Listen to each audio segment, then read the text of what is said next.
Software company Oracle stock మార్కెట్లో miracle చేసింది. Company సహ వ్యవస్థాపకుడు లారీ ఎల్లిసన్ ను ఎక్కడికో తీసుకువెళ్లింది. ప్రపంచ చరిత్రలో గతంలో ఎన్నడూ చూడని విధంగా లారీ ఎల్లిసన్ సంపద $100 బిలియన్ పెరిగింది.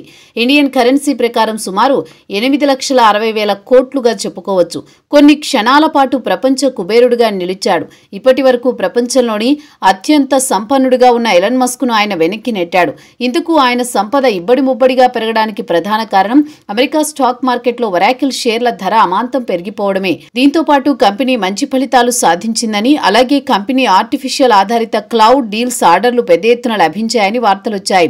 ఒరాకిల్ కు ఓపెన్ ఏఐ, XAI, మెటాతో పాటు పలు అతిపెద్ద కంపెనీల కాంట్రాక్టులు లభించాయని వార్తలొచ్చాయి. ఈ దెబ్బకు కంపెనీ రెవెన్యూ 2030 నాటికి 14 రెట్లు పెరుగుతుందని అంచనా. అయితే ఇదే జోరు దీర్ఘకాలం పాటు కొనసాగుతుంది. ఎందుకంటే ఏఐ రంగంలో ఇప్పటికే పోటీ విపరీతంగా పెరిగిపోయింది. దీంతో రిస్క్ కూడా ఉండే అవకాశాన్ని కొట్టిపారేయలేమంటున్నారు మార్కెట్ నిపుణులు. ఇక స్టాక్ మార్కెట్లో ఒరాకిల్ షేరు ధర రికార్డు స్థాయికి ఎగబాకి మార్కెట్ ముగిసే సమయానికి స్వల్పంగా క్షీణించింది. కాగా ఒరాకిల్ సుమారు $300 బిలియన్ కాంట్రాక్టు దక్కించుకోవడంతో స్టాక్ మార్కెట్లో దీని షేరు ఆకాశమే హద్దుగా దూసుకుపోతోంది. కంపెనీ మార్కెట్ క్యాపిటలైజేషన్ ఏకంగా $933 బిలియన్ ఎగబాకింది. స్టాక్ మార్కెట్లు గురువారం ట్రేడింగ్ మొదలు కాగానే షేరు ధర 2.2% క్షీణించింది. అంతకు ముందు రోజు షేరు ధర ఏకంగా 35.9% ఎగబాకింది. కంపెనీ మల్టీ $బిలియన్ కాంట్రాక్టు దక్కించుకున్నందుకు షేరు ధర విపరీతంగా పెరిగింది. దీంతో కంపెనీ సహ వ్యవస్థాపకుడు లారీ ఎల్లిసన్ నికర సంపద ఒకరోజే సుమారు $100 బిలియన్ పెరిగి $392.6 బిలియన్ చేరింది. ప్రస్తుతం కుబేరుడు ఎలన్ మస్క్ ను స్వల్పకాలం పాటు వెనక్కి నెట్టి గ్లోబల్ రిచ్ మెన్ గా నిలిచాడు లారీ ఎల్లిసన్. కాగా స్టాక్ మార్కెట్లో మస్క్ సంపద తర్వాత $439.9 ఎగబాకి నెంబర్ 1 స్థానాన్ని పదిలపరుచుకున్నాడు మస్క్. ఇక లారీ ఎల్లిసన్ సంపద విపరీతంగా పెరిగిపోవడానికి ప్రధాన కారణం కంపెనీలో ఆయన వాటా 41% పైనే ఉంది. అందుకే షేరు ధర 39.5% పెరిగిన వెంటనే ఆయన సంపద ఒక్కరోజులోనే $100 బిలియన్ చేరింది. అయితే ఫోర్బ్స్ గ్లోబల్ వెల్తీ ర్యాంకింగ్ కొత్త రిపోర్టు ప్రకారం త్వరలోనే ఎల్లిసన్ మస్క్ ను వెనక్కి నెట్టి ప్రపంచంలో నెంబర్ 1 సంపన్నుడుగా స్థానం దక్కించుకునే అవకాశాలున్నాయని అంచనా వేసింది.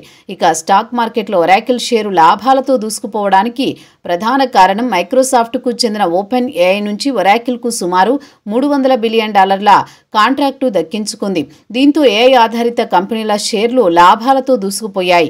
రాయిటర్స్ వార్తా సంస్థ సమాచారం ప్రకారం ఒరాకిల్ షేరు ఈ ఏడాది రెట్టింపయిందని తెలిపింది. S&P 500 షేర్లలో మ్యాగ్నిఫిషియంట్ 7 స్థానంలో ఒరాకిల్ స్థానం సంపాదించుకుంది. ఈ నెల 10వ తేదీన lorry Ellison Bloomberg billionaire index లో ఆయనే నెంబర్ 1 గా నిలిచారు. ఆయన సంపద $393 బిలియన్ లెక్కగట్టింది. ఇక మస్క్ విషయానికొస్తే 2024 గ్లోబల్ సంపన్నుల జాబితాలో ఆయన అగ్రస్థానంలో నిలిచారు.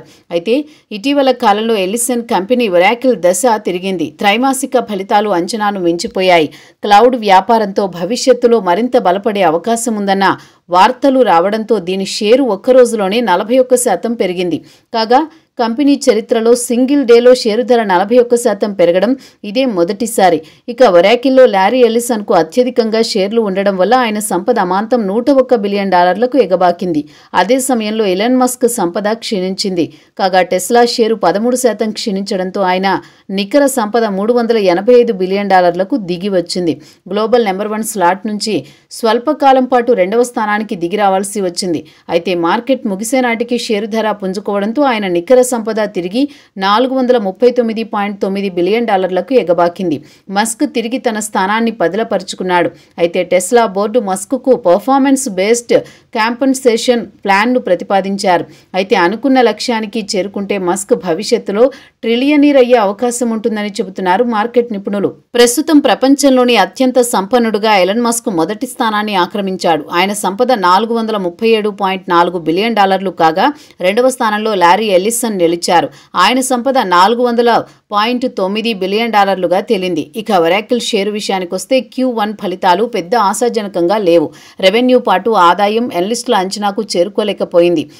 మంగళవారం నాడు షేరు ధర ఫ్లాట్గా ముగిసింది. బుధవారం ఉదయం తిరిగి చూసేసరికి 38% పెరిగిపోయింది. కాగా కంపెనీ క్లౌడ్ ఇన్ఫ్రాస్ట్రక్చర్ నుంచి ఏఐ ద్వారా ఆదాయం ఈ ఏడాది $18 బిలియన్ నుంచి వచ్చే 4 సంవత్సరాల్లో $144 బిలియన్ చేరుతుందని అంచనా. అయితే మార్కెట్లో ఒరాకిల్, మైక్రోసాఫ్ట్, అమెజాన్, గూగుల్తో పాటు కోర్ వేవ్తో పోటీ పడుతోంది. ఇక America president Donald Trump $500 million star gate AI infrastructure ప్రాజెక్టుకు ఒరాకిల్కు కట్టబెట్టాడు. ఎలిసన్కు ట్రంప్కు మంచి సంబంధాలున్నాయని మార్కెట్లో గుసగుసలు వినిపిస్తున్నాయి. ఇక 81 ఏళ్ల ఎలిసన్ విషయానికొస్తే ఆయన మంగళవారం నాడు కంపెనీ ఫలితాలు ప్రకటిస్తున్న సందర్భంగా మాట్లాడుతూ తమ పోటీదారుల కంటే ముందే క్లౌడ్ ఇన్ఫ్రాస్ట్రక్చర్ డేటాను అభివృద్ధి చేసి ఆపరేట్ చేస్తామన్నారు. ఎలిసన్ కంపెనీలో పెద్ద ఎత్తున ఆదాయం సంపాదించడానికి ప్రధాన కారణం ఆయన షేర్లను పెద్ద ఎత్తున బైబ్యాక్ చేస్తూ ఉంటారు. దీనికి ఉదాహరణ చెప్పుకోవాలంటే ఎలిసన్కు 15 ఏళ్ల క్రితం కంపెనీలో 22% వాటా ఉండేది. ఒరాకిల్ను 1977లో ప్రారంభించారు. అప్పటి నుంచి 2014 వరకు ఆయన కంపెనీ సీఈఓగా కొనసాగారు. అటు తర్వాత ఆయన కంపెనీ చీఫ్ టెక్నాలజీ ఆఫీసర్గా కొనసాగుతున్నారు. ఎలిసన్ 2011 నుంచి $142 బిలియన్ విలువ చేసే షేర్లను బైబ్యాక్ చేశారు. కొన్నిసార్లు ఆయన వివాదాస్పదమైన రుణాలు తీసుకుని కూడా షేర్లు కొనుగోలు చేశారు. దీంతో కంపెనీలో ఎలిసన్ వాటా రెట్టింపు అంటే 41%కి చేరుకుంది. అయితే గత కొన్ని సంవత్సరాల నుంచి ఆయన తన వద్ద ఉన్న షేర్లను ఎప్పుడో కానీ అమ్మలేదు. ఇక ఒరాకిల్ ఆయనకు 41% వాటాలున్నందువల్ల ఆయనకు ప్రతి త్రైమాసికం $500 మిలియన్ డివిడెండ్ చెల్లిస్తున్నారు. ఒరాకిల్ షేర్లను తనఖా పెట్టి పెద్ద ఎత్తున రుణాలు తీసుకుని అవసరానికి వాడుకుని తర్వాత బకాయి తీర్చి షేర్లను విడిపించుకుంటున్నారు. అయితే ఇటీవల కాలంలో బైబ్యాక్ జోరు తగ్గించింది. కంపెనీ పుస్తకాల్లో నగదు లేకపోవడం వల్ల బైబ్యాక్ చేయడం లేదు. అది కాకుండా ఏఐ డేటా సెంటర్ల కోసం పెద్ద ఎత్తున రుణాలు తీసుకోవాల్సి వస్తోంది. ఈ ఏడాది మే నాటికి కంపెనీ అప్పులు $92 బిలియన్ చేరాయి. ఈ నెలలోనే కంపెనీ 3,000 మందిని ఉద్యోగాల్లోంచి తీసివేసింది. మంగళవారం నాడు ఎర్నింగ్ కాల్లో బిలియనీర్ సీఈఓ సాప్రా కార్డ్స్ మాట్లాడుతూ రుణాలు తీసుకుని అయినా స్టాక్ పర్చేజ్తో పాటు డివిడెండ్ ఇస్తామని చెప్పారు. $150 మిలియన్ వరకు బైబ్యాక్ ఉంటుందని చెప్పారు. గత ఏడాది $4.7 బిలియన్ డివిడెండ్ చెల్లిస్తే సుమారు $2 బిలియన్ ఎలిసన్కే వెళ్లాయి. దీనికి కారణం ఒరాకిల్లో 41% షేర్లు ఉండడం వల్ల ఆయనకు డివిడెండ్ కూడా ఎక్కువగా వస్తోంది. అయితే ఇదే జోరు భవిష్యత్తులో కొనసాగుతుందన్న గ్యారంటీ లేదు. ఎందుకంటే ఇప్పటి వరకు ఏఐ కంపెనీలు 95% వరకు పెద్ద ఎత్తున లాభాలు ఆర్జించిన దాఖలాలు లేవు. దీంతో షేరు ధర క్షీణిస్తే ఎలిసన్ నష్టపోవాల్సి వస్తుందని ఎనలిస్టులు అభిప్రాయపడ్డారు. మరి ఎలిసన్ రిస్క్ తీసుకుంటున్నాడా అని టాక్ కూడా వినిపిస్తోంది. మొత్తానికి గత కొన్ని సంవత్సరాల నుంచి ఆయన షేర్లను విక్రయించకుండా ఉంచుకున్నందుకు ఆ షేర్లు ప్రస్తుతం బంగారు గుడ్లు పెడుతున్నాయి. ఇక త్వరలోనే ప్రపంచంలోనే నెంబర్ 1 స్థానానికి ఎగబాకినా ఆశ్చర్యపోవాల్సిన పని లేదంటున్నారు మార్కెట్ అనలిస్టులు.